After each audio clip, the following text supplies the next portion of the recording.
Hi, it's Phil here from Spokes Education. Recently we did a series of videos on going from freelance to agency, and we looked at all the kind of different elements of what might be involved in that. Had a couple of additional conversations and queries come up since then, so I thought it'd be worth just doing a couple of new videos, just some little short things.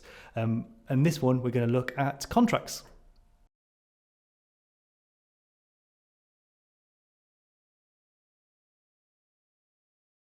So one of the questions I've had quite a bit recently is people asking me about who writes the contract. Who puts the contract together? Should that be you as a supplier, or should that be the client? And the answer is actually we don't have a set answer for it. Sometimes we put together the contract, and sometimes the client does it. Sometimes the contract is simply a short document, which is essentially just a scheme of work. And sometimes it's a huge document that's got loads of terms and conditions in it. It very much depends on the client and it depends on you as well from your side. So when we write contracts, so if a client requests that we put a contract together, we've got a standard kind of terms and conditions. We've got a lawyer to kind of draft those up for us. There's plenty of templates and stuff online. You can do it yourself, but I would suggest you get an expert, just to make sure all things are covered. You basically just want to make sure that you're not going to get screwed over. That's what a contract's for. It's there to I don't think we've ever had to refer to a contract in all the years I've been doing this, but it's there to protect yourself, protect the client's interest as well. So it's something that is really important in case it ever comes up. Hopefully you will never need it, but it's really important to have it. So set yourself with some standard terms and conditions. Put that into a document, and something else you might find you'll be able to do at times as well is when the client puts together a contract, they say, do you want to add an attachment, which is your terms and conditions as well, and it becomes a two-way contract. Then they're putting theirs and you're putting yours in, and it just needs to make sure it's aligned. So yeah, I would suggest having that in place, or having your kind of terms there. And when you get a contract, if a client sends a contract through to you, depending on the size of it and the relationship with the client and your attitude to risk, I suppose, I would suggest looking at it really, really closely, making sure there's nothing in there, no red flags.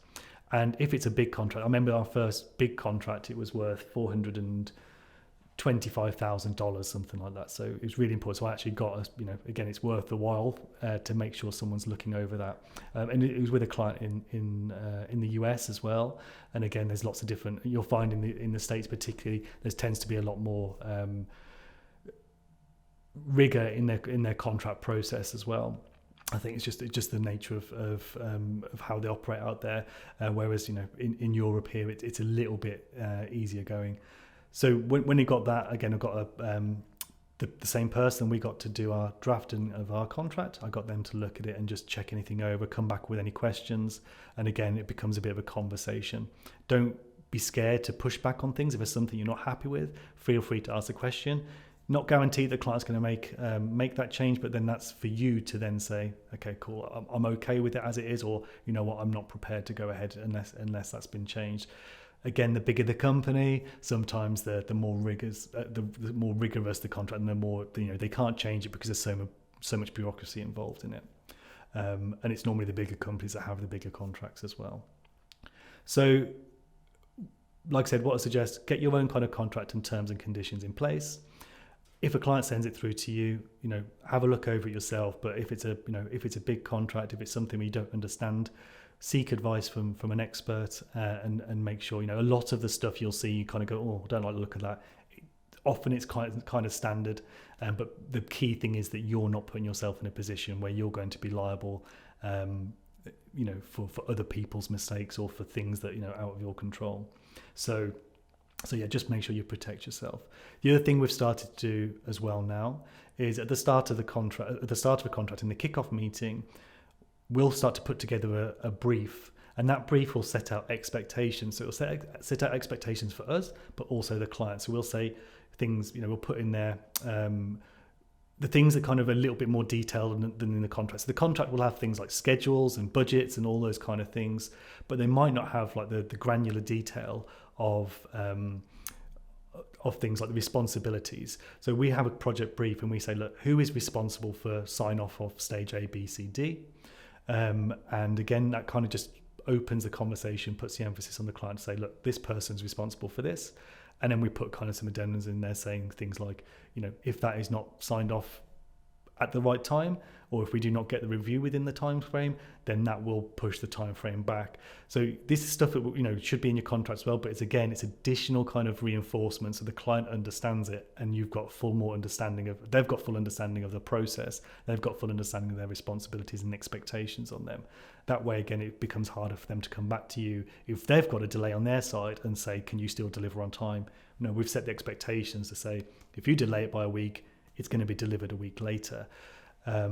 So we've started to do that a little bit more as well, set those expectations a little bit earlier on, so we don't have to have any awkward conversations earlier, or we don't have to make up for the client's lost time, essentially. And we include things in there such as change requests.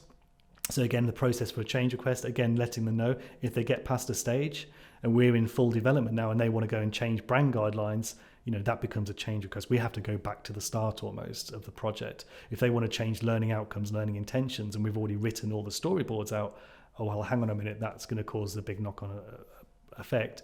You need to put a change request in, and we're going to let you know, okay, here's the cost and time implications on that as well. And again, if you're having that conversation early on in that kickoff meeting, again, it kind of sets the foundations, and it makes, if that comes up later down the line, it'll make it a lot easier for you as well. So that's a little additional thing in addition to kind of the contracts. It's around setting that expectations, and that's really important as well. So yeah, I think that's it for today. Any questions on contracts, any specifics, I'll do my best to answer. I'm not a legal expert, but I have cast my eye over many contracts now. So I know the kind of the things to look out for. Always happy to answer any questions. Always happy to cast an eye over your own contracts if you want me to. Otherwise, we'll be doing another videos shortly on insurance, and we'll be talking a little bit about insurance as well in the next one. So if you're interested in that, like and subscribe to our channel, and look forward to speaking to you next time. Thanks a lot. Bye bye.